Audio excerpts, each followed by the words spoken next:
Hey there, everybody. So this is my second Rituxan infusion review, and yeah, let's just get started. I just got back about probably an hour ago from my first infusion of Rituxan, and not first, second, I'm sorry. And I would like to tell you how it went. I first need to tell you that I am not a medical professional. I am making no medical claims, and I'm not saying your experience is going to be exactly the same as mine. This is just what I experienced when I was there today. So, went in about 9 o'clock this morning, and this time there was no time gap in between me getting there and me getting my IV put in. And first, they put a hot towel around my arm to try to get your veins all warmed up so that they'll hopefully rise to the surface. And then Jeff, my oncologist, put the tourniquet on really tight, but my veins in my arm wouldn't pop up. So he had to put it here.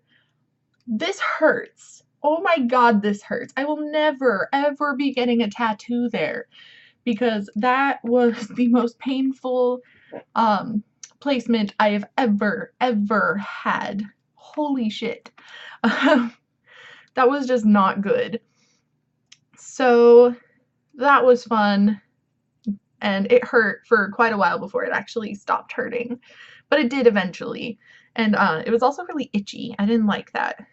But so I couldn't use this hand, which means that I had to do all my homework, which I brought with me, with just my right hand. So that's fun. Typing's fun without this hand. Fun's a word.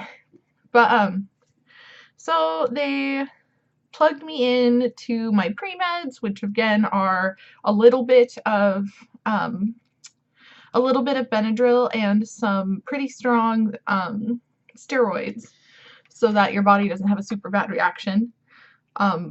Please pardon my room; it's a wreck. But so we did that, and that took about probably half an hour, I think, to get all the way done. And then they started the Rituxan. Again, it's a pretty sizable bag. I would say about this big and this wide, like your standard saline bag. And I didn't have almost any of the symptoms that I had last time. I did a first Rituxan video in the day after, about 2 weeks ago.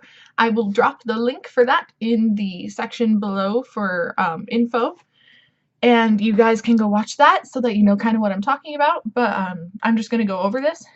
I didn't have any hot flashes in my hands like I used to. The only pain I had, which is indicative of a small reaction, is my upper arm and across my shoulder started to really hurt, and so they gave me more Benadryl, which again made me high, which again made me sleep.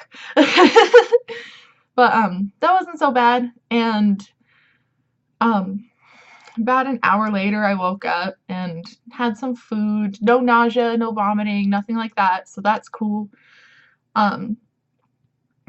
My arm did start to hurt quite a bit this time, where my veins are, from how cold it was. So what I did was I asked them for a warm blanket, and that helped for about 15 to 20 minutes, and then it stopped helping because, of course, you know, they're pretty thin cotton blankets, and so they don't really hold heat very well. So they gave me a heat pack, which if you've ever had the chemical breakable ice packs, it's the same concept, it just creates heat instead. So they gave me one of those and put it on my arm, and that helped a lot. The pain was at a 6 and it went down to like a 1. So that was nice. So this time I went in at 9 a.m. So I would say that, let's see, we got out at 2:30, I want to say. So, well, like 5.5 hours. 6 hours is the standard for it. So that's good. I didn't have to use the bathroom as much, but I think it's because I wasn't drinking as much water as I did last time. And everything went really smoothly. There were no big problems at all. Once the Benadryl kicked in, the pain in my shoulder and my back went away, so that's good. And that's really it. And then they took the thing out and let me go. I had to do a second bandage on this at home with some clean gauze and one of the knuckle band-aids so that it could like pull it together, kind of like a butterfly. But that's because it seems in this spot that they did on the wrist, I like bleed significantly more when it's trying to clot. So by the time I got home, the gauze was kind of soaked in blood. It doesn't look like it's bleeding anymore, but I wanted to be sure, so I'm just going to leave this on for probably like half an hour or so to see if we're really all good to go. It'll probably end up being more than that just because I'll forget about it. But so that's good. And I don't have another infusion for 6 months. So far, as far as relieving my symptoms, I have noticed that I'm not in as much pain in the morning. The biggest problem that I have with my mixed connective tissue disease is that I often experience swelling in weird places, and I often experience like full body pain. Sometimes my knuckles will swell or my joints, excuse me, and they end up being painful, of course. You know, when things swell, they hurt usually. But that's the only thing that, well, those are the only things that I've noticed so far as getting rid of my symptoms. I still end up being really tired if I overexert myself. Like, if I do normal people stuff, I'm down for a day or two. Like recently we had to work on evicting a bad roommate, and so I worked really, really hard on those days packing up their stuff because they couldn't do it, and just doing a lot of the work that they couldn't do on their own, even though they insisted on doing so. I didn't give them that luxury because I'm mean.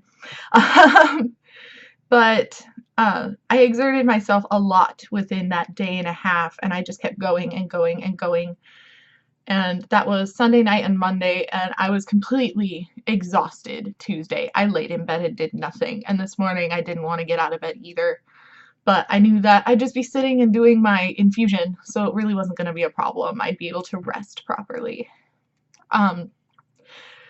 Also during the infusion, because I didn't have very many like side effects or anything, it really didn't affect me that much.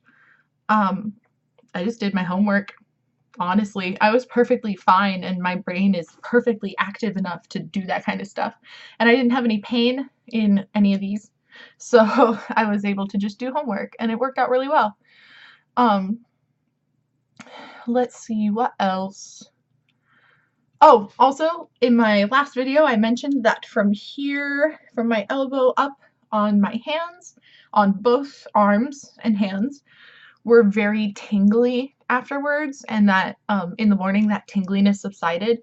I have a little bit of it right now from about this part of my elbow, the bottom part here, all the way up through into my fingers, but it's only in certain areas. Like it's up through here, and it's kind of on this outside area and right down here and a little bit here.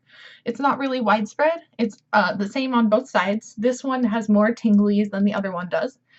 And hey, I didn't take my bracelet off. Hell yeah. But so that's fun, but it's not as tingly as last time. And when I say tingly, I literally mean tingly. There's no numbness, there's no pain, there's no it doesn't feel weird to touch it, like when your leg goes numb and you have to walk on it and it's like, oh my god, I don't want to walk on this. This feels way too weird and I don't like it. It's nothing like that. It really is just a tingling feeling. So it's not at all uncomfortable, and I'll be able to keep doing homework and anything else I need to do today. So yeah, that's my second infusion. I won't have any more until April. Sometime in April, because for using Rituxan to treat autoimmune diseases, the standard is to have it 6 months apart. So that's cool. Apparently, I should have prefaced by saying they use Rituxan in treating rheumatoid arthritis all the time.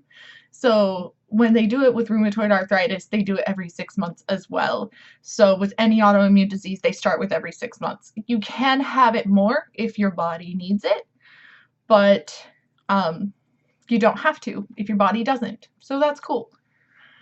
The one thing I have noticed, sometimes I get headaches normally, and sometimes my eyes will water, but recently I've been getting headaches almost every day. I don't like to take ibuprofen and stuff like that. I really don't.